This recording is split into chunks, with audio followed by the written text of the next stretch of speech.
ورحمۃ اللہ وبرکاتہ نحمدہ ونصلی علی رسولہ الکریم اما بعد۔ آج کے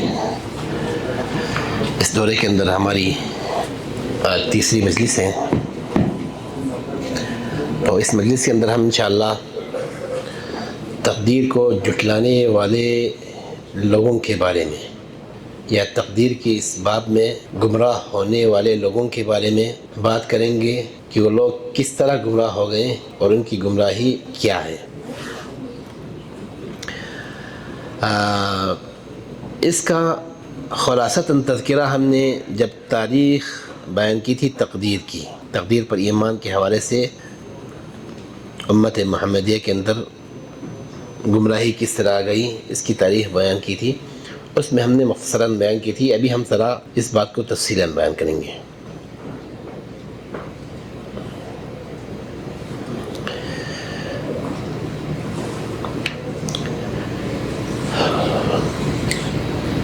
نبی پاک صلی اللہ علیہ وسلم نے تقدیر کو ماننے کا حکم دیا۔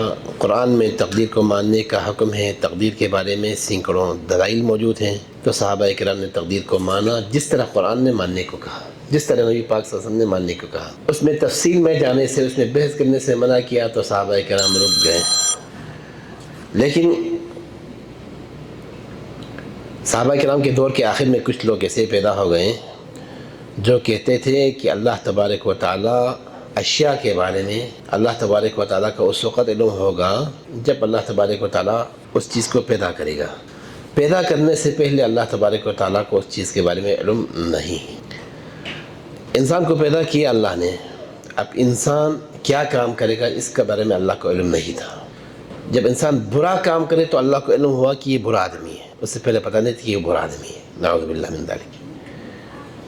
اچھا، جب اس نے برا کام کیا اللہ کو پتہ چلا تو اللہ نے فیصلہ کیا کہ جہنم میں جائیں گے، پہلے اس اللہ کا فیصلہ نہیں ہوا تھا۔ تو انہوں نے اللہ تبارک و تعالیٰ کے علم کی نفی کی، سابقہ علم کی نفی کی، اور کہتے ہیں کہ اچھا آدمی، اس کو پیدا تو اللہ نے کیا تھا لیکن اس کا کام، اس کا اللہ سے کوئی تعلق نہیں۔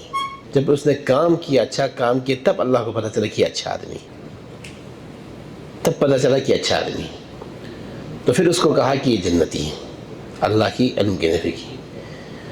تو سینکڑوں ایسے دلائل جس کو ہم نے بیان کیا تھا کہ اللہ تبارک و تعالیٰ ہر چیز کو جانتا ہے، ہر چیز پہ علم رکھتا ہے، ہر چیز کو لکھ دی ہیں، ایسے سینکڑوں دلائل کی انہوں نے نفی کی، انہوں ان سے سینکڑوں آیات کو ماننے سے انکار کر دیا۔ یہ کیوں کر رہے ہیں؟ اللہ کے علم کی نفی کیوں کر رہے ہیں؟ کیونکہ یہ لوگ سمجھتے ہیں بیچارے کہ اگر ہم کہیں کہ اللہ تبارک و تعالیٰ نے لکھ دی ہے کہ یہ جہنمی ہے اور پھر یہ جہنمی ہوئی تو اس کی کیا غلطی، کیونکہ اللہ نے لکھ دی۔ وہ سمجھتے ہیں کہ اللہ کے علم سے مراد اللہ تبارک و تعالیٰ اس چیز کو پسند کرتا ہے کہ یہ جہنمی بن جائے، اور اس کے کام کو پسند کرتا ہے جس کام کے ذریعے جہنم میں پہنچتا ہے۔ تو اللہ تبارک و تعالیٰ ظلم سے پاک ہے، تو اللہ تبارک و تعالیٰ کو ظلم سے پاک کروانے کے لیے اللہ تبارک و تعالیٰ کے علم کی نفی کر دی۔ نیت تو ان کی اچھی تھی، تو لیکن بارش سے بھاگ کر کہاں چلا گیا؟ آبشار کے نیچے کھڑے ہو گئے، زیادہ بھیگ گئے، زیادہ گمراہ ہو گئے۔ اچھا،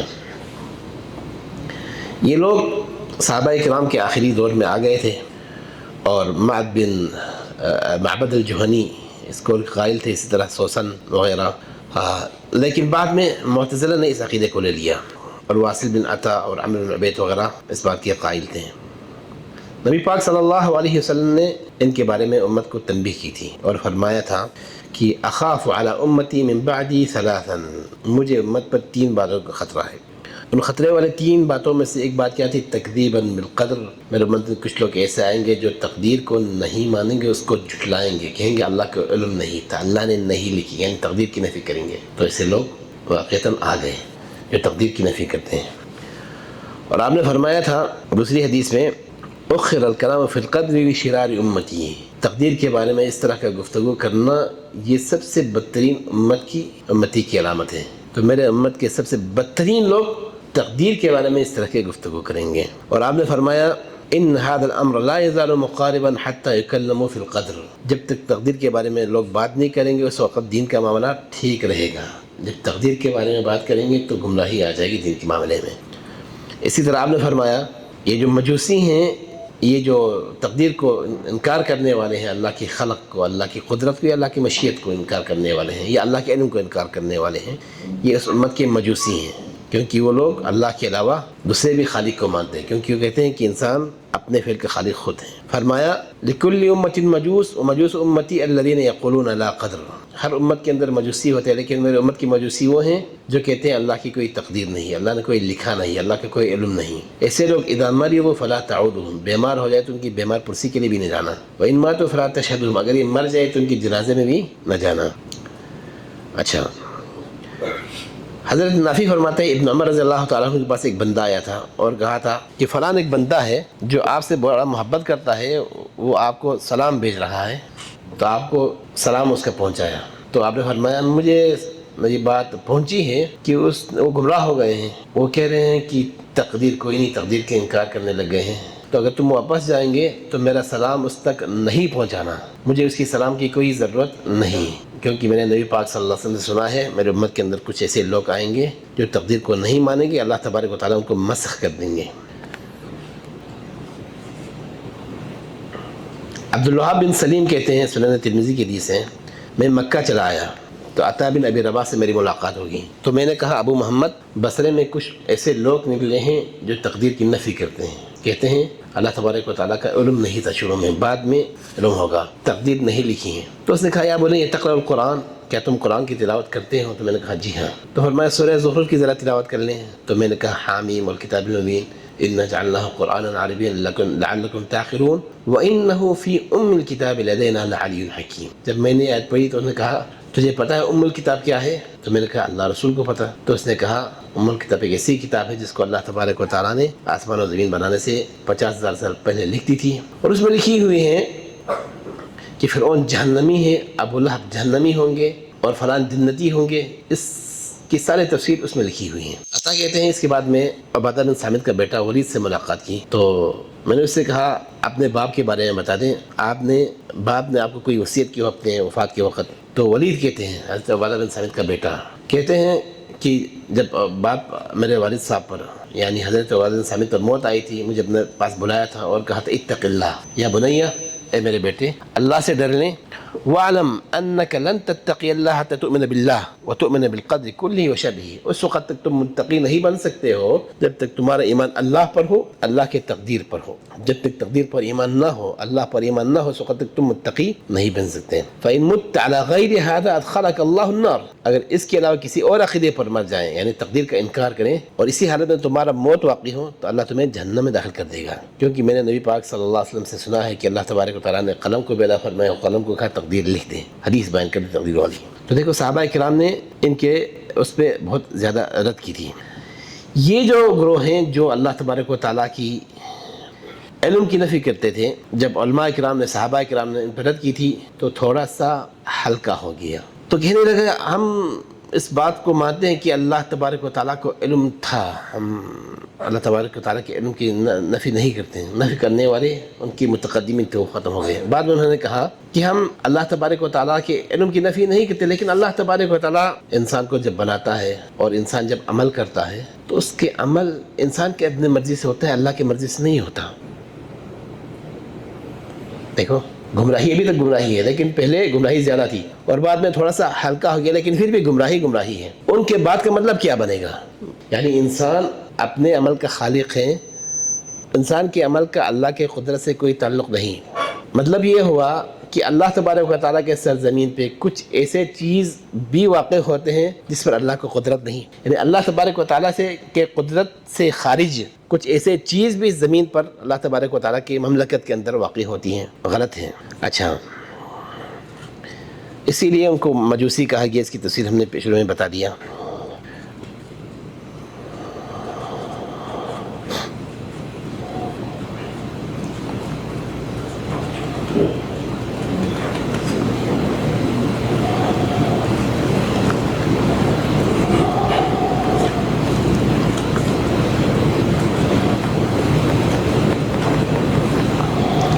اچھا، پھر کئی احادیث بیان کیے، صحابہ کرام کے واقعات بیان کیے جن کا ہم نے ذکر کیا تھا، تو ہم مختصراً اس کو اسکپ کرتے ہیں. کہتے ہیں آگے ایک قصہ بتاتے ہیں جو ایک عام سا بدو آدمی اور ایک معتزلی جو تقدیر کی نفی کرنے والا بڑا عالم جس کو عمرو بن عبید کہا جاتا تھا اس کے درمیان واقع ہوا. ایک بدو آدمی آیا تھا عمرو بن عبید کے پاس. عمرو بن عبید معتزلی تھے جو کہتے تھے کیا نام ہے اللہ تبارک و تعالیٰ برائی کا جو غلط کام ہوتا ہے وہ اللہ تبارک و تعالیٰ کے قدرت سے باہر ہیں یا اللہ تبارک و تعالیٰ ایسی چیز کو نہیں چاہتے ہیں. اس طرح کے عقیدے کے قائل تھے. تو اس عربی نے کہا اے عمرو بن عبید تو بڑا آدمی ہے لگتا ہے عالم ہے لوگ تیرے پاس پڑھنے آتے ہیں میری اونٹنی مطلب ضائع ہو گئی ہیں تو اللہ سے دعا کر لیں کہ میری اونٹنی مجھے واپس مل جائے. تو عمرو بن عبید ہاتھ اٹھائے کہا یا اللہ اس فقیر کی اونٹنی چوری ہو گئی ہیں اور آپ چوری کروانا نہیں چاہتے تھے چونکہ چوری برا کام ہے نا آپ نہیں چاہتے تھے کہ چوری ہو لیکن چوری ہو گئی ہیں تو اس لیے اس کو واپس کر دیں. تو عربی نے کہا نہیں بس مجھے اونٹنی کی تمہاری دعا کی ضرورت نہیں میری اونٹنی مطلب گم ہو گیا دوبارہ مجھے اس کی واپسی کی کوئی امید نہیں. تو اس نے کہا کیوں؟ عمرو بن عبید نے کہا کیوں؟ تو اس نے کہا اللہ تم کہتے ہو کہ اللہ تبارک و تعالیٰ نہ چاہتے ہوئے بھی کسی نے میری اونٹنی کو چوری کی تو مجھے کیا مطلب بھروسہ کہ اللہ تبارک و تعالیٰ لوٹانا چاہیں اور لوٹا نہ سکیں. بات کی سمجھ آ گئی نا؟ کیونکہ وہ کہتے ہیں کہ اللہ تبارک و تعالیٰ نہیں چاہتے تھے لیکن ہو جاتے ہیں بندہ کام کر سکتے ہیں اللہ کی چاہت کے بغیر. تو اس نے کہا دعا کرتے وقت آپ یا اللہ اس فقیر کی اونٹنی چوری ہو گئی ہیں آپ چوری تو نہیں چاہتے تھے لیکن چوری ہو گئی ہیں آپ کی چاہت کے بغیر آپ کی مرضی کے بغیر تو اس کو لوٹا لیں. تو اس نے کہا مجھے اس دعا کی ضرورت نہیں کیونکہ مجھے کیا پتا کہ اللہ تبارک و تعالیٰ لوٹانا چاہیں اور لوٹانے پہ بھی قادر نہ ہو. جس طرح چوری نہ کرنا اللہ تبارک و تعالیٰ چاہتے تھے لیکن اس پہ قادر نہیں تھے تو بندوں کے اعمال کو اللہ کی قدرت سے وہ نکالتے ہیں. اچھا اسی طرح ایک اور قصہ یہاں ذکر کیا ہے. ابو عصام قسطلانی ایک بندہ تھا اس کے ساتھ ایک قدری تھا. قال رجل لأبي عصام قسطلانی أرأيت إن مدى عن الهدى وأوردني الضلال ثم عذبني أيكون منصفا؟ اگر کوئی شخص کوئی ذات مجھے ہدایت نہ دے دیں گمراہی کی طرف مجھے رکھ دیں اور پھر مجھے عذاب دے دیں تو وہ منصف ہوں گے؟ تو عصام نے کہا ان لم يكن الهدى شيئا هو له فله ان يعطه ما يشاء منه من شاء. اگر ہدایت اگر اللہ کی ہو دیکھو اس کا کہنے کا مقصد یہ تھا کہ اللہ تبارک و تعالیٰ مجھے گمراہ کرنا چاہتے ہیں اور اللہ کی مرضی سے میں گمراہ ہو گیا ہوں تو میری کیا گناہ ہے مجھے کیوں عذاب دیتے ہیں؟ اگر کوئی عذاب دے دیں تو منصف ہوں گے یا ظالم ہوں گے؟ نعوذ باللہ وہ کہنا چاہتے کہ اللہ ظالم ہوں گے. تو اس نے جواب دیا ہدایت کس کا ہے؟ ہدایت اگر تمہارا ہے اور تمہارا حق اللہ نے روکا ہو تو تمہارا حق روکنے والا تو ظالم ہے. لیکن ہدایت اگر اللہ کا ہے جنت اللہ کا ہے اللہ اپنے جنت میں اگر کسی کو داخل نہ کرے اس کی مرضی جس کو چاہے ہدایت دے جس کو چاہے ہدایت نہ دے کس کی مرضی؟ اسی کی مرضی. اچھا ایک اور محاورہ کا ذکر کیا ہے یہاں. ان محاورات کو ذکر کرنے کے بعد ان کی گمراہی کے جو سبب ہے وہ بیان کریں گے انشاءاللہ. قاضی عبدالجبار حمدانی ہے یہ ایک بہت بڑا معتزلی تھا. وہ ایک گورنر کے پاس آیا جس کا نام ابن عباد تھے اور اس کے پاس ابو اسحاق اصفہانی بیٹھے تھے جو کہ سلفی اور مطلب عالم تھا. تو جب اس نے ابو اسحاق کو اس کے پاس دیکھا تو کہا سبحان الذی تنزہ عن الفحشاء پاک ہے وہ ذات جو گندہ کام نہیں کرتا. تو گندہ کام کرنے سے مراد اس کا یہ تھا کہ ان کا کہنا ہے کہ اللہ تبارک و تعالیٰ خیر کو تو خالق ہے لیکن اگر کوئی شر ہے تو اس کا خالق اللہ نہیں. یہ کن کا ارتقا ہے؟ معتزلہ کا. تو شر کا خالق کون ہے؟ خود انسان ہے. شر کو اللہ کی طرف. اچھا تو اس کا یہی کہنا مقصود تھا کہ اللہ تبارک و تعالیٰ نے مطلب فحشاء سے اللہ تبارک و تعالیٰ دور ہیں. تو یہ بات ابو اسحاق نے سمجھ لیا فوراً کہا سبحان الذی من لا یقع فی ملکہ الا ما شاء پاک ہے وہ ذات جس کے بادشاہت کے اندر کوئی ایسا چیز واقع نہیں ہوتا مگر اس کی مشیت کے مطابق. نیکی ہو بدی ہو مصیبت ہو راحت ہو سب واقع ہوگی اللہ کی مملکت میں تو اللہ کی مشیت کے مطابق واقع ہوگی. تو اس نے فوراً کہا ایشاء ربنا یعصى کہ ہمارے رب چاہتے ہیں کہ اس کی مطلب نافرمانی کی جائے. تو اسرائیل نے کہا ایعصى ربنا قہرا کیا اللہ تبارک و تعالیٰ کی مرضی کے بغیر اللہ کی معصیت ہوگی؟ تو اس نے کہا ان منع عن الہدى وقضى علیہ بالردى احسن ام اساء اگر مجھے گمراہ کر دیں اور اس کی مجھے سزا دے دیں تو اچھا کام کیا یا برا کام کیا؟ تو ابو اسحاق اسفہانی نے کہا ان منعک ما هو لک فقط اساء تمہارا کوئی حق تمہارا کوئی چیز تم سے روک دیں تو اس نے برا کام کیا لیکن اگر اس کی طرف سے کوئی فضل اس کا اپنا کوئی چیز تمہیں دے دے یا نہ دے دے اس کی مرضی. یختص برحمتہ من یشاء یضل من یشاء ویہدی من یشاء. ہدایت اس کی طرف سے، رحمت اس کی ہے، جنت اس کی ہے، تو جس کو ہدایت چاہے وہ دے دے، جس کو نہ دے دے، جس کو داخل کرے. تمہارے سے کیا تعلق؟ اور پھر سب اسی کی ملکیت ہے. سب کو اگر اللہ جنت میں داخل کر دے تو کیوں کہنے والا ہے؟ کہہ سکتے ہیں اس کی ملکیت ہے. اس نے کسی اور کی ملکیت میں تصرف کیا نہیں کیا.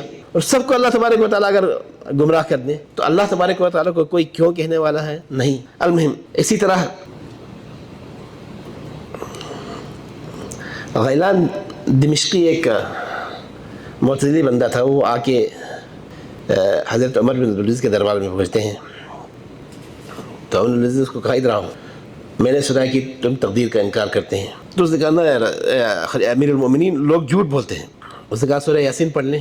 سورہ یاسین پڑھ لی، آگے تک پڑھ لی. وَجَعَلْنَا مِن بَيْنِ أَيْدِيهِمْ سَدًّا وَمِن خَلْفِهِمْ سَدًّا فَأَغْشَيْنَاهُمْ فَهُمْ لَا يُبْصِرُونَ تک. تو قال غیلان نے کہا لا واللہ لَكَأَنِّي يَا أَمِيرَ الْمُؤْمِنِينَ لَمْ أَقْرَأْهَا قَطُّ إِلَّا الْيَوْمَ. مجھے ایسا لگتا ہے یہ آیت میں نے پہلی بار سنی ہے. تو میں توبہ کرتا ہوں، میں تقدیر کا انکار کرتا تھا، لیکن سورہ یاسین سے مجھے سمجھ گیا تقدیر حق ہے، اللہ تبارک و تعالیٰ کا فیصلہ ہے، حق ہے. اللہ تبارک و تعالیٰ ہر چیز کو جانتا ہے، اللہ نے ہر چیز کو لکھ دی ہے، تو میں توبہ کرتا ہوں. تو حضرت عمر بن عزیز نے کہا یا اللہ، اس بندے نے میرے سامنے توبہ کا اقرار کیا ہے، تو اگر یہ حق ہے تو اس کے ہدایت پر قائم رہا، اگر یہ جھوٹ بول رہے ہیں اس کو لوگوں کے لیے عبرت بنا دیں. راوی کہتے ہیں تو زمانہ گزرتا گیا، میں نے اس کو دیکھا کہ دمشق کے گیٹ پر اس کو سولی لگا دی گئی تھی، کیونکہ اس وقت حکومت مسلمانوں کی تھی، اہل سنت کی تھی، اور اہل بدع کو جو اس طرح کے گمراہی پھیلاتے تھے ان کو باقاعدہ قتل کرتے تھے. تو اس کو قتل کر کے سولی پر لٹکائی گئی تھی، کیونکہ اس نے توبہ صرف امیر المؤمنین کی امارت سے ڈر کر توبہ کی تھی، حقیقت میں دل سے توبہ نہیں کی تھی.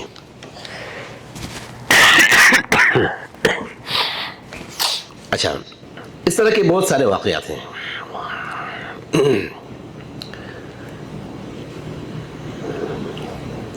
عمر بن عزیز کا ایک دوسرا واقعہ ہے. اچھا، تو یہ لوگ گمراہ کیوں ہو گئے ہیں؟ ان کے کیا کیا شبہات ہیں؟ دیکھیں، یہ لوگ کہتے ہیں کہ اگر ہم کہیں اللہ تبارک و تعالیٰ کو علم ہے، اللہ تبارک و تعالیٰ نے لکھ دی ہیں، میں گمراہ ہو جاؤں تو پھر گمراہ ہو جاؤں تو اللہ تبارک و تعالیٰ مجھ کو سزا دے تو اللہ ظالم نہیں ہوگا. یہ ایک شبہ ڈالے شیطان نے ان کے دلوں میں، اور حالانکہ یہ شبہ صرف شبہ ہے شیطان کی طرف سے، حقیقت نہیں ہے. دیکھو، اللہ تبارک و تعالیٰ نے جب لکھ دی ہیں، اللہ نے کیا لکھی تھی؟ اپنا علم لکھا تھا نا. اللہ تبارک و تعالیٰ نے آپ کو بنایا اور آپ کے بارے میں لکھا کہ آپ جنتی ہیں، اور آپ کے بارے میں لکھا آپ جہنمی ہیں. کیوں لکھا؟ کیونکہ اللہ کو پتا تھا کہ آپ جہنمی کام کریں گے، جنتی کام کریں گے. لکھا اپنے علم کو لکھا نا، لیکن آپ کو اختیار دیا کہ نہیں دیا دنیا میں آ کر جنتی کام کرنے کا، جہنمی کام کرنے کا؟ اختیار دیا نا. ہمیں بھی اختیار ہے، اذان ہو جائے تو مسجد میں جا کے نماز پڑھ لیں، یا جا کے کوئی گانا سننے جائیں یا گندا کام کرنے جائیں. اختیار ہے نا. ہمیں جو اختیار دیا ہے اللہ نے، ہمیں اس اختیار کے غلط استعمال پر اللہ تبارک و تعالیٰ سزا دیں گے. اور اللہ کو یہ بھی پتا کہ ہم اس اختیار کے صحیح استعمال کریں گے یا غلط استعمال کریں گے. اللہ کو پتا کہ فلان بندہ اس اختیار کا صحیح استعمال کریں گے، اچھائی کا کام کریں گے تو جنت چلے جائیں گے، اور فلان بندہ اس اختیار کا غلط استعمال کریں گے تو جہنم میں کام کریں گے تو جہنم میں جائیں گے. تو اللہ نے اس کو لکھ دی کہ یہ کام کرے گا تو جہنم میں جائیں گے. اسی لیے اللہ تبارک و تعالیٰ کسی کو اس وقت تک سزا نہیں دیتا جب تک اس تک اپنا پیغام رسولوں کے ذریعے نہ پہنچا دے، اور اس وقت تک سزا نہیں دیتا بندہ اپنے مرضی سے نہ کرے. اگر کسی بندے کو مجبور کیا جائے کسی کام کے کرنے پر، مجبور کیا جائے، فرض کریں کسی نے آپ کے کن پٹی پر پستول رکھ کر کہیں لا الہ الا اللہ کا انکار کرو، یا لا الہ الا فلان کہو، جس طرح سوریہ میں ہوا تھا جب ادھر فساد چل رہی تھی، لا الہ الا بشار کہو، بشار کو خدا کہو. تو اپنی جان بچانے کے لیے اگر آپ لا الہ الا بشار کہیں تو آپ کو عذاب ہوگی. اگر آپ صبر کر کے موت کو قبول کر لیں، شہید ہو جائیں تو اچھی بات ہے، لیکن اپنی جان بچانے کے لیے اس طرح کوئی کہیں تو آپ کو اللہ نہیں پکڑے گا، آپ کو معاف کر دے گا. الا من اکرہ وقلبہ مطمئن، کیونکہ آپ کو مجبور کیا گیا تھا. آپ کی مرضی سے اگر کوئی کام کریں اس پر سزا ہوگی. تو اللہ نے آپ کو اختیار دی ہے، اور آپ کے اختیار پہ اللہ تبارک و تعالیٰ سزا و سزا دیں گے. اور اللہ کو پتہ ہے اختیار دینے کے بعد آپ کیا کریں گے، آپ نے کیا کام کرنا ہے اور کہاں جانا ہے، اللہ نے اس کو لکھ دی ہے. اس کا مطلب لکھنے کا یہ مطلب نہیں کہ اللہ نے آپ کو مجبور کیا اس چیز پر. ظالم اس وقت ہوتے ہیں نا کہ اللہ تمہیں مجبور کرے، اختیار نہ دے دے، لیکن انہوں نے یہ فرق نہیں سمجھا. اللہ تبارک و تعالیٰ کے ارادے کے دو قسم ہیں، ایک ارادہ کونیہ ہے، ایک ارادہ شرعیہ ہے. ان ارادہ کی فروق کو نہیں سمجھا. ارادہ کونیہ، اللہ تبارک و تعالیٰ جس چیز کو لکھ دیں تقدیر کے اندر، جس چیز کو لکھ دیں، جس چیز کا ارادہ کر دیں، فیصلہ کر دیں، کونی فیصلہ جس کو کہا جاتا ہے، کونی ارادہ، تو وہ واقع ہو کے رہیں گے، وہ واقع ہو کے رہیں گے. ایسا نہیں ہوگا کہ اللہ تبارک و تعالیٰ لکھ دیں اور واقع نہ ہو. اللہ تبارک و تعالیٰ چاہے پھر واقع نہ ہو جس طرح وہ لوگ کہتے ہیں قادری لوگ جو تقدیر کی نفی کرتے ہیں. نہیں پتا تھا پھر قادر نہیں تھا. بندے قادر تھے اللہ اپنے عمل پر, اللہ قادر نہیں ہے. یہ سارے غلط ہیں. لیکن ایک دوسرا ارادہ ہے, وہ ارادہ شرعیہ ہے. شریعت کے ذریعے نبیوں کے ذریعے ایک چیز کا کرنے کا حکم دیا اور کہا یہ چیز کرو. اب ارادہ شرعی میں آپ کو اختیار دیا گیا ہے, اسی لیے ارادہ شرعیہ کا واقع ہونا کوئی ضروری نہیں ہے. اللہ تبارک و تعالیٰ نے شریعت کے ذریعے آپ کو کہا کہ نماز پڑھ لیں 5 ٹائم, مسجد میں جا کے مرد ہے تو نماز پڑھ لیں, شریعت میں ہے نا. اور اللہ چاہتا ہے یعنی محبت کرتا ہے کہ بندہ اچھا کام کرے. اللہ نہیں چاہتا کہ بندہ برا کام کرے. ولا يرضى لعباده الكفر, کفر کو اللہ پسند نہیں کرتا. ان اللہ يحب التوابین يحب المطہرین يحب المحسنین يحب المتقین. مؤمنین سے, متقین سے, نیک کام کرنے والوں سے, اچھے کام کرنے والوں سے اللہ محبت کرتا ہے. لیکن اس کا مطلب یہ ہے کہ آپ یہ نیک کام کریں گے. یہ اللہ کا یہ جو ارادہ ہے جس کو ارادہ شرعیہ کہا جاتا ہے, اس کا وقوع ہونا ضروری ہے. یعنی اللہ نے جب آپ کو کہا 5 ٹائم نماز پڑھیں مجھے یہ پسند ہے, تو کیا یہ ضروری ہے کہ آپ 5 ٹائم نماز پڑھیں؟ نہیں نا. اللہ کی جو ارادہ شرعیہ ہے اس کا واقع ہونا ضروری نہیں. اللہ کو پسند ہے واقع کرنے کا, مطلب کرنے کا کہا, لیکن واقع ہونا ضروری نہیں. یہ ارادہ شرعیہ ہے. اس میں اللہ تبارک و تعالیٰ نے بندوں کو مرضی دی ہے. لیکن ارادہ کونیہ کیا ہے؟ اللہ تبارک و تعالیٰ نے تقدیر میں جو لکھ دی ہے نا وہ واقع ہو کے رہیں گے. ارادہ شرعیہ واقع ہوں گے بھی, واقع نہیں بھی ہوں گے. ارادہ کونیہ میں خیر و شر سب موجود ہے. اللہ تبارک و تعالیٰ نے جنت کا بھی فیصلہ کیا, جہنمیوں کا فیصلہ کیا, جنتیوں کا فیصلہ کیا. خیر کے بھی مالک کون؟ اللہ. شر کے بھی مالک کون؟ شیطان سے بڑا کوئی شر ہے نہیں. اس کو کس نے پیدا کیا؟ اللہ نے. ٹھیک ہے نا, سب اللہ کی طرف سے ہیں. لیکن شرعی طور پر شیطان کی اطاعت کرنا اچھی بات ہے نہیں. تو کیا اللہ تبارک و تعالیٰ آپ کو شیطان کی اطاعت سے بچا دیں گے؟ بچنا ضروری ہے؟ نہیں. بچ بھی سکتے ہیں اگر آپ بچنا چاہیں. انا ہدیناہ السبیل, دونوں رستہ اللہ نے دکھا دیا. اما شاکرا و اما کفورا, شکر کا رستہ بھی اختیار کریں آپ کی مرضی رکھی ہے, کفر کا رستہ اختیار کریں آپ کی مرضی رکھی ہے. تو ان لوگوں نے ارادہ کونیہ کو ارادہ شرعیہ کے ساتھ غلط مرد کر دیا.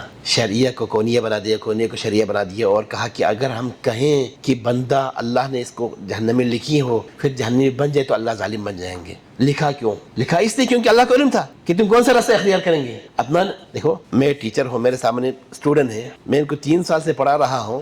اگر میں کاپی کے کسی نکر میں لکھ دوں کہ یہ فرسٹ آئے گا, یہ سیکنڈ پوزیشن حاصل کر لیں گے, یہ تھرڈ پوزیشن حاصل کر لیں گے, تو مجھے اندازہ ہے نا اپنے شاگردوں کے بارے میں. میرا اندازہ عموماً کیا ہوگا؟ صحیح ہوگا نا, کیونکہ میرا صرف اندازہ ہے, مجھے یقین نہیں, لیکن میں نے اپنا علم لکھ دی تھی. لیکن تو اس علم کے مطابق اگر یہ فرسٹ آ جائے, یہ سیکنڈ, یہ تھرڈ آ جائے, تو آپ کہہ سکتے ہیں کہ آپ کے لکھنے کی وجہ سے میں گمراہ ہوا ہوں؟ نہیں نا.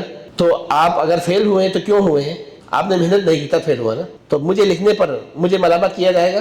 نہیں. کیوں؟ کیونکہ میں نے آپ کو نہیں کہا تھا تیاری نہیں کرنی, میں نے صرف لکھ دی تھی, مجھے اندازہ تھا کہ آپ تیاری نہیں کریں گے. کیوں؟ کیونکہ میں استاد ہوں 3 سال سے. یہ بندوں کے بارے میں. تو اللہ تبارک و تعالیٰ صرف اندازہ نہیں کریں گے, اللہ کا علم یقینی علم ہے. اللہ کو پتہ ہے کہ یہ بندہ نیک کام کرے گا, برا کام کرے گا. اس کو مرضی بھی دی تھی, اختیار بھی دی تھی, قوت بھی دی تھی. اگر کوئی کام اس کی قوت سے باہر ہوتا اللہ اس کو سوال نہیں کریں گے. صرف اپنے قوت ارادے کے مطابق جو کام کریں گے, جو غلط کام کریں گے اسی کے مطابق اس کو سزا دیں گے. لیکن اللہ نے یہ لکھ دیے یہ غلط کام کرے گا. کیوں لکھ دیے؟ کیونکہ اللہ کو پتا تھا اختیار دینے کے بعد رستہ آپ کون سا اختیار کریں گے. بات کی سمجھ آئی نا؟ یہ حقیقت انہوں نے نہیں سمجھا, تو انہوں نے کہا کہ نہیں, اگر اللہ نے لکھ دی ہے پھر میں گمراہ ہو جاؤں تو اللہ ظالم ہوں گے. تو اللہ نے لکھا ہی نہیں, اللہ کا علم ہی نہیں, اللہ کی تقدیر کا ہم انکار کریں گے. اس حد تک آ گئے. اچھا, ان کے پاس کچھ شبہات ہیں, اس کا ہم مختصر ذکر کریں گے. اللہ تبارک و تعالیٰ نے قرآن کی بعض آیتوں میں بتا دی ہے اللہ تبارک و تعالیٰ کچھ چیزوں کو مٹھا دیتا ہے, کچھ چیزوں کو بڑھا دیتا ہے, کچھ چیزوں کو باقی رکھتا ہے. اور اللہ تبارک و تعالیٰ نے اس کے بارے میں کہا صلہ رحمی کرنے والوں کے بارے میں. جو صلہ رحمی کرتے ہیں تو اللہ تبارک و تعالیٰ اس کے رزق میں فراوانی یا کشادگی دیتا ہے, اور اس کے علم کو, عمر کو بڑھاتا ہے. تو کہتے ہیں کہ اگر اللہ تبارک و تعالیٰ نے ہر چیز لکھ دی ہو تو علم بڑھانا تو پہلے نہیں بڑھایا تھا, بعد میں بڑھایا گیا. اللہ تبارک و تعالیٰ جو لکھا ہے کسی چیز کو مٹا دیں گے, کسی چیز کو رکھ دیں گے, تو اس کا مطلب ہے اللہ کے فیصلے اٹل نہیں ہیں. یہ شبہات کسی کے ذہن میں آ سکتے ہیں. تو اس کا کیا جواب ہے؟ تو اس کا بعض علماء کے ہاں ایسے جو احادیث ہیں جس میں اللہ تبارک و تعالیٰ نے عمر کی زیادتی کا بیان کیا ہے, اس سے مراد عمر کی زیادتی نہیں بلکہ عمر کے اندر برکت ہے. مثلا صلہ رحمی کرنے والوں کی عمر کو بڑھا دیں گے. اس کا مطلب کیا ہے بعض علماء کے نزدیک؟ اس کا مطلب یہ ہے کہ وہ 50 سال کا, اس کا عمر 50 سال ہی ہوگا, لیکن 50 سال میں اتنا کام کریں گے جو بندہ 150 سال میں نہیں کر سکیں گے، اس کی عمر میں برکت دے دیں گے۔ تقدیر ایک ہی ہوگی، سال اس کے 50 ہی رہے گا، تقدیر بدلے گا نہیں، لیکن اس میں برکت اتنا کر ڈال دیں گے کہ 150 سال کا کام وہ 50 سال میں کر کے جائیں گے، جس طرح بعض علماء نے کیا۔ دیکھو امام نووی مطلب جلدی فوت ہو گئے تھے چھوٹے عمر میں، لیکن کتنی کتابیں لکھ کے چلے گئے، اللہ نے اس کی زندگی میں کتنی برکت دی تھی۔ یہ ایک قول ہے علماء کا، لیکن بعض علماء کہتے ہیں نہیں، اللہ تبارک و تعالیٰ کا جو فیصلہ لوح محفوظ میں ہے وہ لوح محفوظ میں رہیں گے، وہ اٹل فیصلہ ہے، اس میں کوئی تبدیلی نہیں۔ لیکن جو تقدیر فرشتوں کو بتاتے ہیں نا، تقدیر عمری، تقدیر سنوی، اس میں اللہ تبارک و تعالیٰ کہتے ہیں کہ اگر یہ صلہ رحمی کریں تو اس کی عمر 45 بنا دیں، اگر صلہ رحمی نہ کریں تو اس کی عمر 40 رکھ دیں۔ تو اگر صلہ رحمی کریں گے تو اس کی عمر 45 ہوگی۔ اللہ کو پتہ، لوح محفوظ میں یہ بھی لکھا ہوا ہے کہ یہ صلہ رحمی کریں گے تو 45 سال عمر پائیں گے، یہ لوح محفوظ میں لکھا ہوا ہے۔ لیکن فرشتوں کی جو کتاب ہے اس میں یہ دونوں چیزیں، تو اللہ چاہے جس چیز کو چاہے مٹا دے، مطلب اگر صلہ رحمی نہ کریں تو 40 سال عمر پائیں گے، اس کو مٹا دیں گے، کیونکہ یہ بعد میں جا کے صلہ رحمی کریں گے تو اس کی عمر 45 سال ہوگی، سمجھیے نا۔ تو محو جو ہے نا، مٹانے کا جو تذکرہ ہے وہ لوح محفوظ میں محو نہیں ہوگی، فرشتے کے پاس جو کتاب ہے اس میں محو ہوگی۔ اچھا یہاں بات یہ ہے، فرشتے کے پاس جو کتاب ہے اس میں اللہ تبارک و تعالیٰ نے دونوں باتیں کیوں لکھی تھی؟ اٹل فیصلہ لوح محفوظ والا کیوں نہیں لکھا تھا؟ اس لیے نہیں لکھا تھا کیونکہ اللہ تبارک و تعالیٰ غیب کی خبر سب کو نہیں دیتے ہیں، فرشتے کو بھی اس کے اجل کے بارے میں تو پورا پتہ نہیں، یہ کرے گا یا یہ کرے گا، بعد میں جا کے پتہ چلے گا۔ اچھا اس کی ایک مثال سمجھیں، حضرت موسیٰ کے پاس کون آیا تھا؟ موت کا فرشتہ۔ اور جب بھی کسی نبی کے پاس موت کا فرشتہ آتے ہیں تو سب سے پہلے اس سے اجازت لیتے ہیں۔ حضرت موسیٰ سے کہا میں موت کا فرشتہ ہوں، روح قبض کرنا ہے، مکہ مارا تو فرشتہ واپس چلا گیا اللہ کے ہاں، اور کہا یار اللہ آپ نے مجھے کیسے بندے کے پاس بھیجا ہے جو موت کو پسند نہیں کرتا، میں کیا کروں؟ تو اللہ نے کہا یہ میرا پیغمبر ہے، موسیٰ ہے، اس سے کہیں کہ اگر موت کو ناپسند کرتے ہیں تو ایک بیل کے پیٹھ پر ہاتھ رکھیں، آپ کے ہاتھ کے نیچے جتنے بال آئے نا، ایک ایک بال کی جگہ پر ایک سال آپ کو عمر دے گا۔ تو فرشتہ واپس آیا اور کہا اے موسیٰ اللہ نے اس طرح کہا ہے، اگر تمہیں موت پسند نہیں ہے تو بیل کے پیٹھ پر ہاتھ رکھیں، اور آپ کے ہاتھ کے نیچے جتنے بال آئیں گے، کتنے بال آئیں گے، کتنے ہزار ہوں گے نا، اتنا ہم آپ کو عمر دیں گے۔ پھر موت، اگر پھر موت ہے تو ابھی مجھے مار دیں۔ تو فرشتے نے اس کی روح اس وقت قبض کی۔ تو دیکھو فرشتے کو پتہ نہیں تھا موسیٰ کی موت کب ہوگی، اس نے سوچا پہلی بار جب آئے گی تو میں اس کی روح قبض کر کے جاؤں گا، لیکن مکھا کہا کے واپس چلا گیا۔ اللہ کو پتہ تھا نا، اگر موسیٰ بیٹھ کے پیٹھ پہ ہاتھ رکھتے تو کتنے ہزار سال اور باقی رہتے۔ ہاں تو یہ محو ہے، کینسل کرنا، یہ فرشتے کے علم میں، فرشتے کے پاس جو کتاب ہے اس میں ہے۔ اللہ تبارک و تعالیٰ ہر چیز پہ قادر ہے۔ یہ صلہ رحمی کریں گے تو عمر بڑھا دیں گے، نہ کریں گے تو گھٹا دیں گے، دعا کریں گے تقدیر کو روک دیں گے، ورنہ مرض آپ کو آ جائیں گے۔ تو اللہ کو پتہ کہ آپ دعا کریں گے نہیں کریں گے، آپ کو بیماری آ جائے گی تو دعا کریں گے تو اللہ اس کے بیماری کو اللہ کو پتہ کہ آپ دعا کریں گے تو یہ آپ کی اوپر جو مرض آ گئے تھے، تقدیر آ گئی تھی، اس کو اللہ ہٹا دیں گے، اس کا بھی اللہ کو پتہ ہے۔ تو یہ محو جو ہے وہ اصل کتاب میں نہیں ہوگی، لوح محفوظ میں نہیں ہوگی، بلکہ فرشتے کے پاس جو کتاب ہوگی اس میں ہوگی۔ تو اس لیے اس میں زیادہ مطلب دماغ کھپانے کی ضرورت نہیں ہے۔ اچھا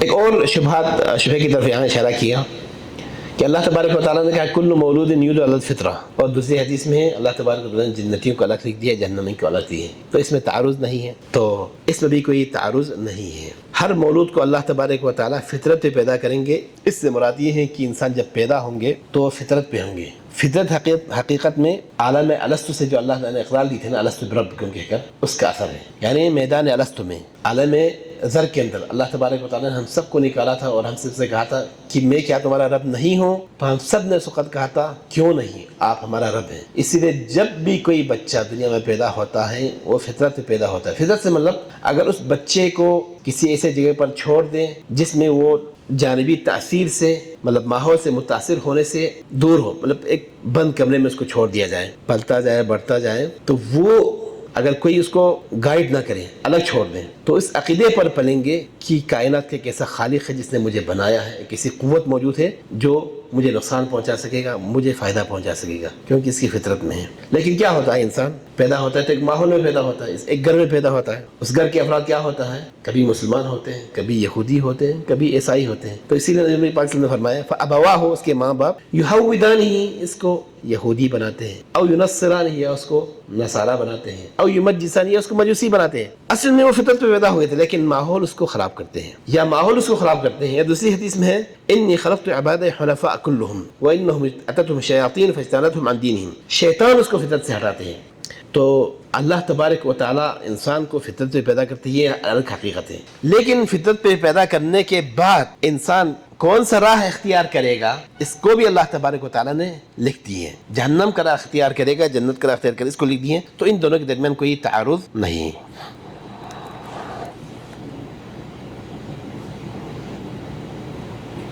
اچھا، ایک اعتراض یہ بھی اٹھایا جاتا ہے کہ اگر ہر چیز مقدر ہے تو اللہ تبارک و تعالیٰ نے یہ کیوں کہا کہ ما اصابک من سیئۃ فمن نفسک، اگر کوئی برائی آ جائے تمہارے اوپر، برا وقت آ جائے، یہ تمہاری طرف سے ہے۔ تو اس آیت سے مراد یہ ہے کہ اللہ برائی کو نہیں چاہتا، اللہ نے برائی مقدر نہیں کیا ہے، یہ بھی غلط ہے۔ یہاں ما اصابک من سیئۃ سے مراد سیئہ فی الاعمال نہیں، بلکہ کیا ہے، مصیبت مراد ہے۔ اگر آپ کے اوپر کوئی مصیبت آ جائے تو اس کا سبب تمہارا عمل ہی ہے۔ ظہر الفساد فی البر والبحر بما کسبت ایدی الناس، اگر آپ کے اوپر مصیبت آ جائے تو آپ کی کمائی کی وجہ سے آپ پر مصیبت آئی ہے۔ ہاں، تو یہ مصیبتوں کا ذکر ہے یہاں، غلط، سیئات کا ذکر نہیں۔ تو یہاں سیئت سے مراد مصیبت ہے، تو اس میں کوئی تعارض نہیں۔ اچھا، ایک اور آخری ان کا اعتراض ہے، تو اللہ نے شر بھی پیدا کیا، تو ہم کہیں گے شر بھی پیدا کیا، تو شر کیوں پیدا کیا؟ شر کے ذریعے کسی کو شر میں مبتلا کیا اللہ نے، حالانکہ شر بھی پیدا کیا تھا۔ تو ہم کہیں گے اللہ تبارک و تعالیٰ کوئی شر محض پیدا نہیں کرتا، اللہ تبارک و تعالیٰ کی طرف شر کی نسبت درست نہیں، وہ شر لیس الیک۔ لیکن اللہ تبارک و تعالیٰ کسی چیز کو بناتے ہیں، اس کے اندر شر ہوتے ہیں، لیکن اس شر کے اندر بھی حکمت ہوتی ہے۔ سب سے بڑا شر دنیا میں کیا ہے؟ شیطان ہے۔ اس کے خالق کون ہے؟ اللہ۔ علماء نے شیطان کی بنانے کی اتنی حکمت بیان کی، وہ مطلب بیسیوں بلکہ سینکڑوں کے حد تک پہنچ گئی۔ شیطان بنانے کے فائدے کیا کیا ہیں؟ شیطان اگر نہ ہو تو جنت جہنم کی تقسیم ممکن تھی، سب ہدایت پاتے۔ ہاں، درجات بلند اولیاء کی کس طرح ہوتی شیطان کا اگر مقابلہ نہ کرتے؟ تو اللہ تبارک و تعالیٰ کی مخلوقات میں شر محض نہیں، لیکن جو شر ہیں وہ کسی حکمت کے لیے اللہ تبارک و تعالیٰ نے پیدا کی ہے۔ تو شر کے خالق بھی حقیقت میں اللہ تبارک و تعالیٰ ہے، جس طرح خیر کے خالق میں حقیقت بھی اللہ تبارک و تعالیٰ، لیکن شر کو اللہ کی طرف نسبت نہیں کی جائے گی، کیونکہ اللہ کی خلق کے اندر کوئی شر محض نہیں۔ جس شر کو بنائے اللہ تبارک و تعالیٰ نے صرف ابتلا کے لیے بنایا، تاکہ ہمیں آزمائے۔ جس طرح شیطان کے ذریعے ہمیں آزمایا، اس طرح دیگر شرور کے ذریعے بھی اللہ تبارک و تعالیٰ ہمیں آزماتے ہیں۔ یہ ہو گیا ایک فرقہ جو تقدیر کی نفی کرتے تھے اور اللہ کے علم کی قدرت کی نفی کرتے تھے، ان کا عقیدہ۔ ٹائم ہے خلیل بھائی؟ کتنا ٹائم ہے؟ 20 منٹ ہے، تو ہم اس کو بھی بیان کریں گے۔ بعض ایسے لوگ ہیں تو ٹھیک ہے، انشاءاللہ ہم ختم کر لیں گے انشاءاللہ پوری کتاب۔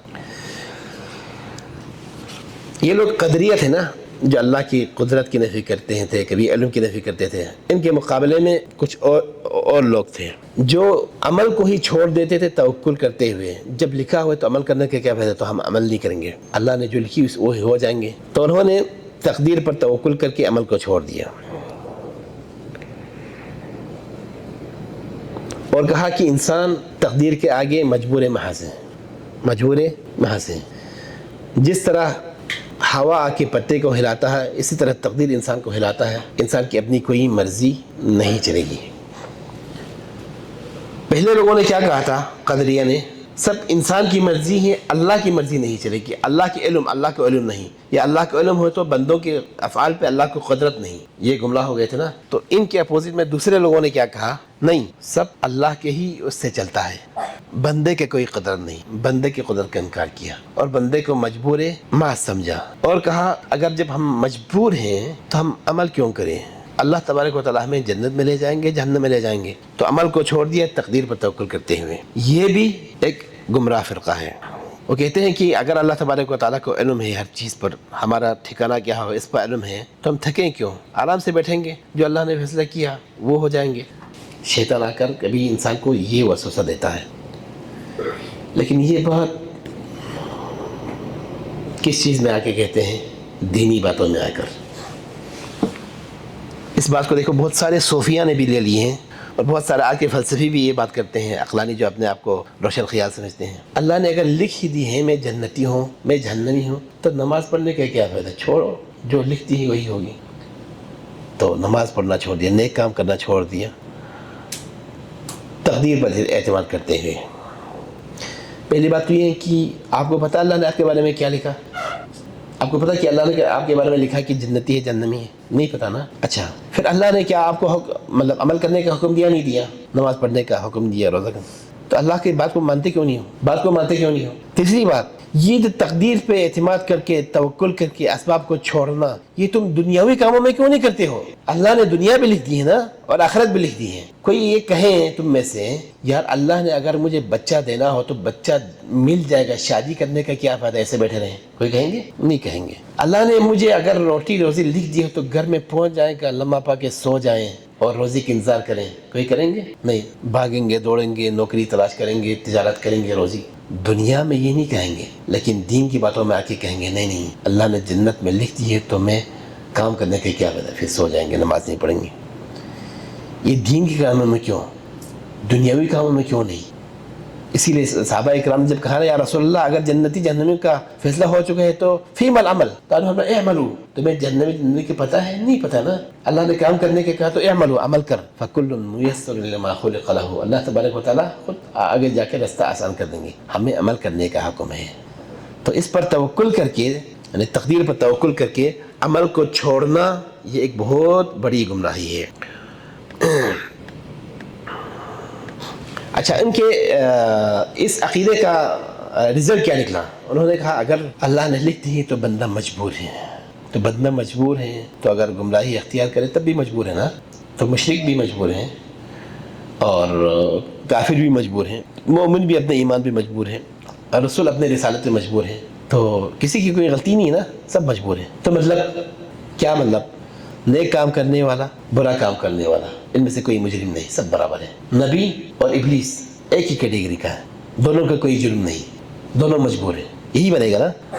طائعین اللہ کے اطاعت کرنے والے اور اللہ کے نافرمانی کرنے والے سب برابر ہیں. حالانکہ قرآن نے اب نے فرمایا ام حسب الذین اجترحوا السیئات ان نجعلهم کالذین آمنوا وعملوا الصالحات سواء محیاهم ومماتهم. کیا تم سمجھتے ہو نیک لوگوں کو برے لوگوں کے ہم برابر کر دیں گے؟ کبھی ایسا نہیں ہوگا. نیک لوگوں کا اللہ کے ہاں مقام ہے، برے لوگوں کا اللہ کے پاس کوئی مقام نہیں، کوئی مقام نہیں. تم نے ان کو برابر سمجھا. حتیٰ کہ ان کے کہنے والے نے کہا بت خانے میں جا کے بت کو سجدہ کرنے والا مسجد میں جا کر اللہ کو سجدہ کرنے والے کے برابر ہے، کوئی فرق نہیں. دیکھو گمراہی کہاں تک پہنچ گئی. بات کہاں سے نکلی تھی؟ تقدیر پر ایمان لانے سے، اور انسان کو مجبور محض سمجھا، اور پھر اس کو مطلب مجبور سمجھا تو بیچارے معذور ہو گئے، مجرم نہیں ٹھہرا. تو جو جرم کرتے ہیں، جو شرک کرتے ہیں، ان کو بھی انہوں نے مسلمانوں کی طرح بنا لیا.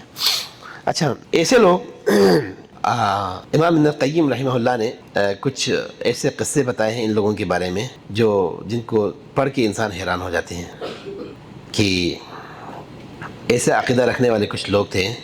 یہاں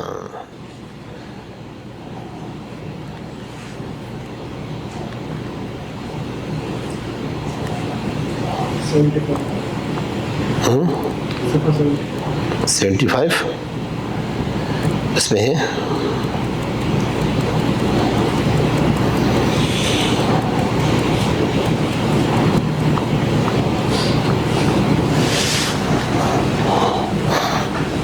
نہیں، اس میں اس کی تاریخ بیان کی ہے. پہلے کہاں آ گئے، پھر صوفیوں نے اس کو لیا، پھر بعد میں انہوں نے یہ بات کہی.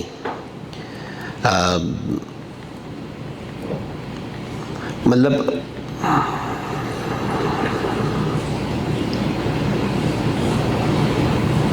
دو شفا علی. اچھا،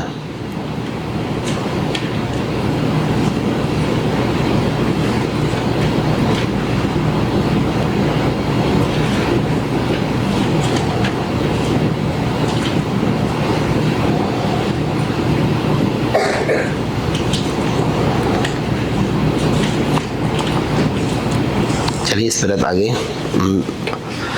اس کا میں خلاصہ سناتا ہوں. اچھا، ان کا عقیدہ کیا ہے؟ جبریہ کا عقیدہ یہ ہے کہ بندہ اپنے عمل پہ مجبور ہے تو وہ مجرم نہیں ٹھہرے گا۔ اگر کوئی کہیں کہ بندہ اپنے عمل پہ مجبور نہیں ہے تو یہ غلط عقیدہ ہے۔ یعنی ہماری طرح اگر کوئی کہیں بندے کو اللہ نے اختیار دی ہے، بندہ عمل پہ مجبور نہیں ہے، اس کو وہ گمراہی کہتے ہیں۔ ایک جبری تھا، گھر میں آیا تو اس کی بیوی کے ساتھ کوئی مرد بیٹھا تھا، غلط حرکت کر رہے تھے، تو غصہ ہو گیا۔ اس نے کہا یہ حرکت کیا کر رہے ہو؟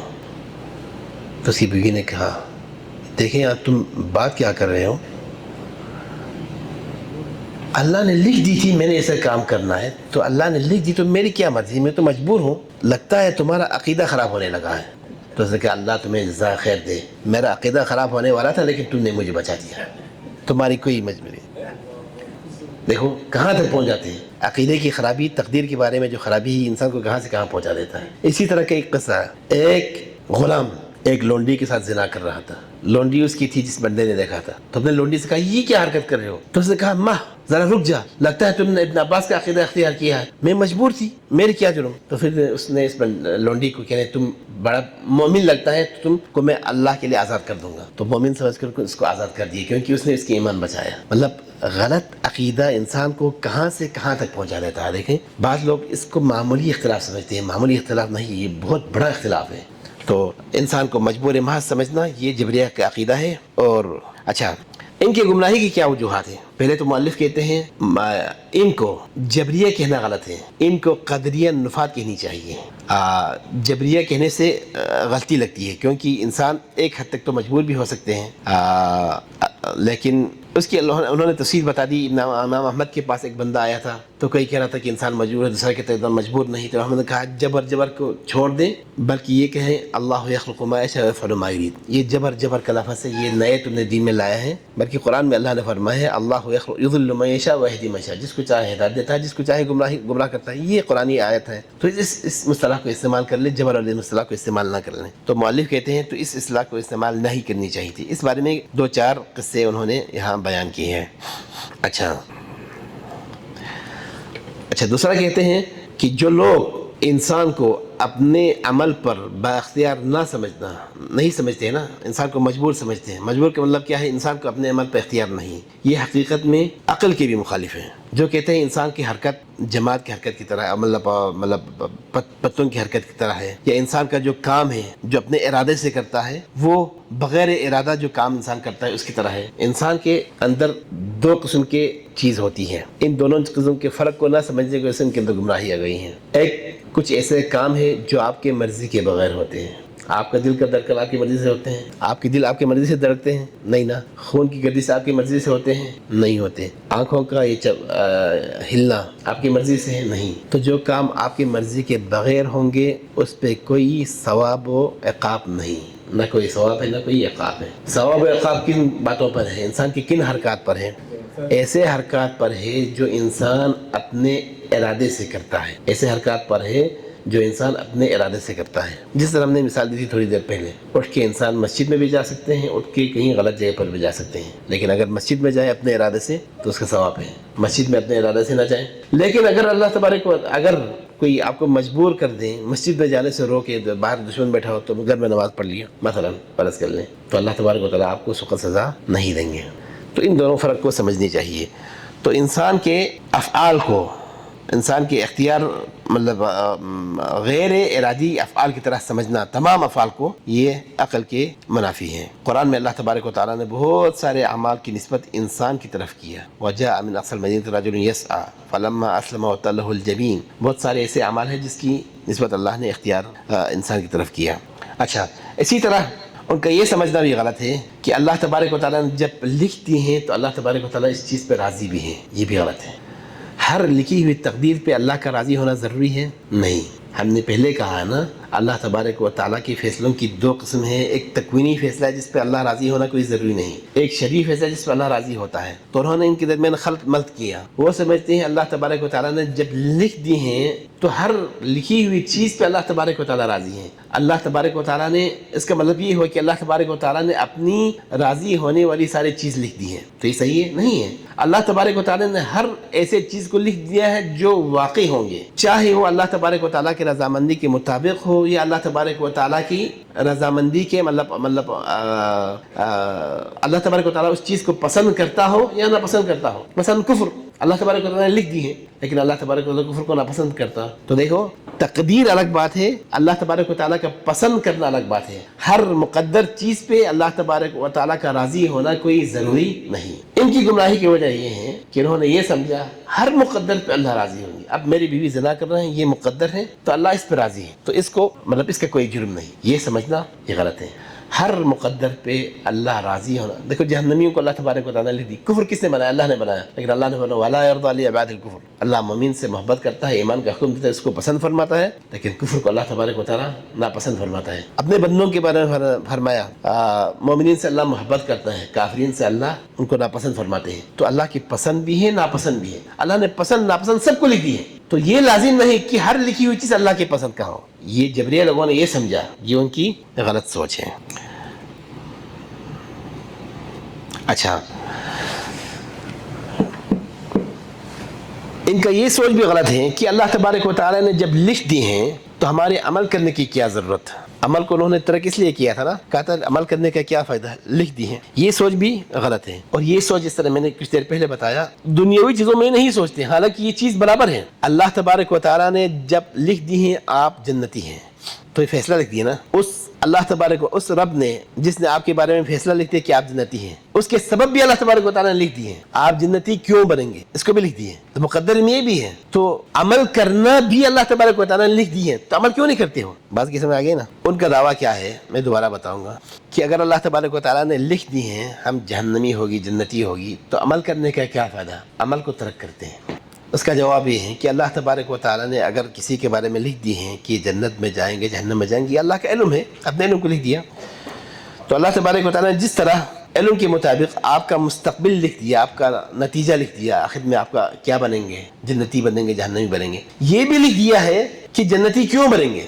یہ کام کرے گا، نماز پڑھے گا، روزہ رکھے گا تو جنتی بنے گا، برا کام کرے گا تو جہنمی بنے گا. یہ بھی لکھا ہوا ہے، اسباب بھی لکھا ہوا ہے. تو عمل کو ترک کرنا اسباب کو ترک کرنا ہے. حالانکہ اللہ تبارک و تعالیٰ نے عمل بھی لکھ دیے ہیں، اسباب بھی لکھ دیے ہیں. ہر لکھی ہوئی چیز کو چھوڑنی ہے تو عمل کو بھی چھوڑ دیں، اسباب کو بھی چھوڑ دیں، اور اللہ تبارک و تعالیٰ کے فیصلے کیوں انکار کر لیں. لیکن فیصلے کو مانتے ہیں لیکن اسباب کو نہیں مانتے، حالانکہ فیصلہ بھی مقدر ہے اور اسباب بھی مقدر. بات سمجھ آ گئی نا. چلیں.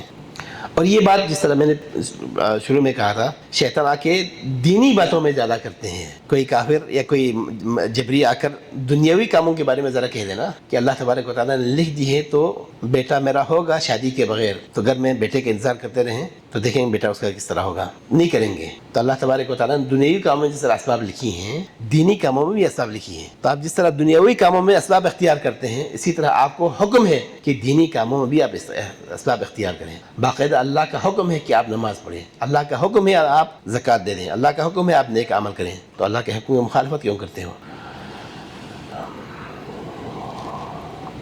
اچھا،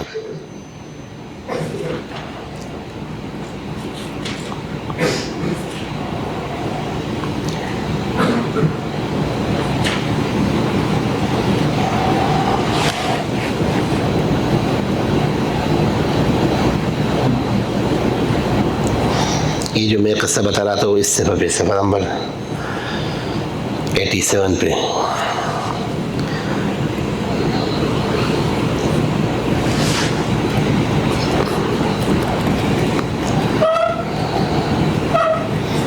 یہ 2-3 صفحہ پورے قصے ہیں جو میں نے بیان کیا. امام ابن قیم نے اس کو ذکر کیا ہے اور صاحب معارج القبول نے بھی اس کو ذکر کیا ہے. اچھا، معمور اور مغضوب. طيب، ایک اور شبہہ ان کا آخری، یا ٹائم ہے اگر ہو گئی. احتج آدم و موسیٰ والی حدیث، اس کو چلو ہم اس کو بعد میں مکمل کریں گے. ان کا ایک شبہہ ہے حضرت آدم اور موسیٰ والا قصہ. آدم اور موسیٰ کا جو مکالمہ ہوا تھا نا، اس سے وہ غلط دلیل لیتے ہیں. اس کا جواب انشاءاللہ ہم اگلی مجلس میں دیں گے. انہی باتوں کو اتفاق کرتے ہیں. وصلی اللہ وسلم وبارک وعلى نبینا محمد وعلى آلہ وصحبہ اجمعین.